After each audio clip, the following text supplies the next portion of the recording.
सुप्रभात बच्चों। आज हम लोग पत्र लेखन के बारे में जानेंगे। आप पहले भी पत्र लिखते रहते हैं, लेकिन बच्चों अब हमको बोर्ड का एग्ज़ाम देना है तो हमें पत्र हम कैसे लिखेंगे क्योंकि फुल मार्क्स मिले इसके बारे में जानना है। ठीक है, तो यहाँ पे पत्र की कुछ विशेषता दी गई हैं, जैसे कि पत्र सरल और स्पष्ट होना चाहिए। ठीक है, आप जो कहना चाहिए वो बात स्पष्ट होनी चाहिए, पढ़ने वाले को तुरंत पता चल जाए कि आप क्या कहना चाहते हैं। अगला है संक्षिप्त और उद्देश्यपूर्ण। आपका पत्र बहुत लंबा भी ना हो कि पढ़ने वाला एकदम ऊब के पत्र पढ़ना ही छोड़ दे। वो छोटा होना चाहिए और उसका कोई उद्देश्य होना चाहिए, मतलब बातें कुछ उद्देश्यपूर्ण होनी चाहिए, निरर्थक बातें नहीं करनी चाहिए, लिखनी चाहिए। आकर्षक और प्रभावशाली, ये सबसे इम्पोर्टेंट बात है। आप लोग को पत्र लिखना आता होगा, लेकिन मैं आपको पहले बता देना चाहती हूँ कि पत्र आकर्षक होना चाहिए। आपकी राइटिंग अच्छी होनी चाहिए, आपको पत्र लिखने का तरीका आपका अच्छा होना चाहिए, क्योंकि आप कहीं आपका पत्र लिखने जाते हैं तो वहाँ आपका पत्र जाता है, आप नहीं जाते हैं। अगर आपको किसी कार्यालय में अपना कोई पत्र भेजना है तो वहाँ आप नहीं जाते हैं, सामने वाले अधिकारी को ये नहीं पता कि आपकी पर्सनैलिटी क्या है, आप कितने ज्ञानी हैं, कितने विद्वान हैं, कुछ नहीं पता। वो आपका पत्र जानता है और आपका इंप्रेशन उसके सामने जो पड़ेगा वो पत्र के माध्यम से पड़ेगा। तो पत्र हमेशा साफ सुथरा अच्छा लिखना चाहिए। ठीक है, पूर्ण और मौलिक, मतलब वो जो पत्र लिखते हैं वो आप जो बात कहना चाहते हैं वो पूरा होना चाहिए। ठीक है, और अगला है शिष्ट। शिष्ट मतलब आपको शिष्ट भाषा का प्रयोग करना चाहिए। इसमें लिखा भी है, पत्र लेखन में शिष्टाचार का पूरा पालन करना चाहिए। बड़ों को संबोधन और अभिवादन आदर पूर्वक, मित्रों को सौहार्दपूर्वक, छोटों को स्नेहपूर्वक। आप लोग जब पत्र लिखते हैं तो क्या करते हैं, सीधे अगर अपनी माता जी को लिखना है तो आप आदरणीय में कुछ नहीं, प्रिय माँ, और सीधे पत्र लिखना शुरू कर देते हैं बहुत सारे बच्चे, क्योंकि मैंने बोर्ड में भी कॉपी चेक की है। अगर आप एग्ज़ाम के लिए पत्र लिख रहे हैं, आप अपने घर में कैसा पत्र लिखते हैं मुझे नहीं पता, लेकिन अगर एग्ज़ाम की कॉपी में जो आप पत्र लिखते हैं उन्हें अगर आप अनौपचारिक पत्र भी लिख रहे हैं तो उसमें अपने माता पिता को सबसे पहले आदरणीय माता जी, सादर प्रणाम लिखना ही आपको पड़ेगा।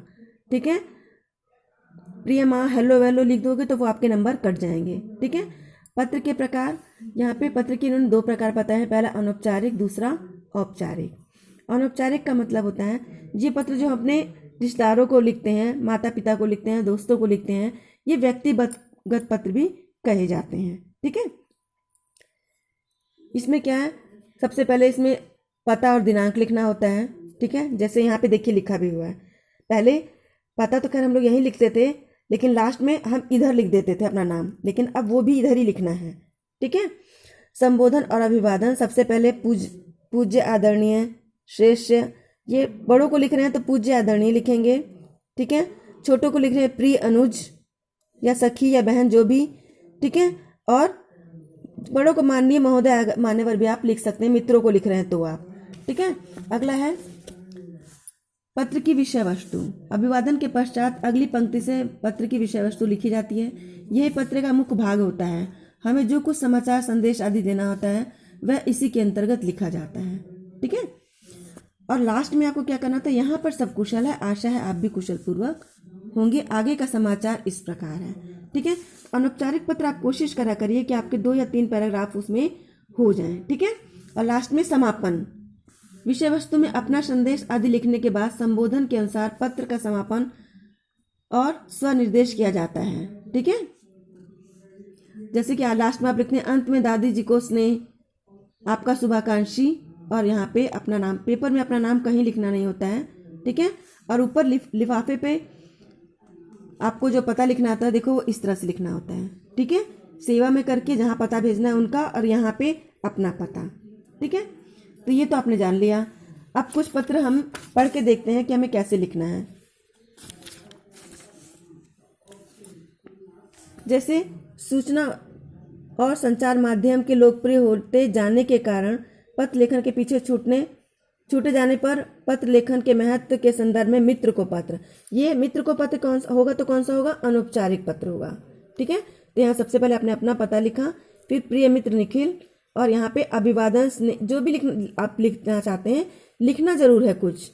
ठीक है, हाय हेलो इंग्लिश वर्ड बिल्कुल यूज नहीं करने हिंदी के पत्र में। ठीक है, और उसके बाद देखिए इन्होंने बीच में अपना सारा पूरा जो बात उनको जो चर्चा करी थी वो सब लिखा है। उसके बाद लास्ट में अगले पत्र में घर परिवार के समाचार विस्तार से लिखना। ठीक है, और उसके बाद यहाँ पे पत्र की प्रतीक्षा में तुम्हारा मित्र। ठीक है, तो ये कुछ पत्र मैं आपको फोटो भेज रही हूँ। आपके पास भी ग्रामर की किताब होगी, देखिएगा। और उसके बाद जो पत्र मैं आपसे लिखने के लिए कहूँ वो आपको लिखने भी होंगे, ठीक है।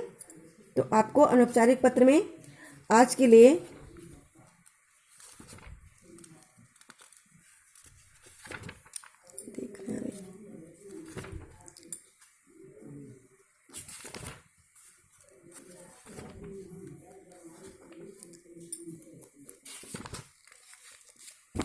यहाँ पे देखिए पहला और दूसरा पत्र है। वृद्धाश्रम की यात्रा के दौरान छात्र वृद्ध के, ये तो संवाद लेखन हो गया, सॉरी।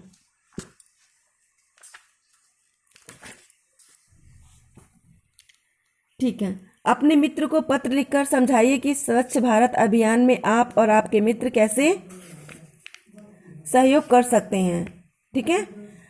और दूसरा पत्र, कठिन परिश्रम में पढ़ाई करके प्रथम श्रेणी में 10वीं कक्षा उत्तीर्ण करने पर अपनी बहन को बधाई पत्र लिखिए। ये दोनों पत्र आपको लिखने हैं, पहला और दूसरा, ध्यान से देख लीजिएगा।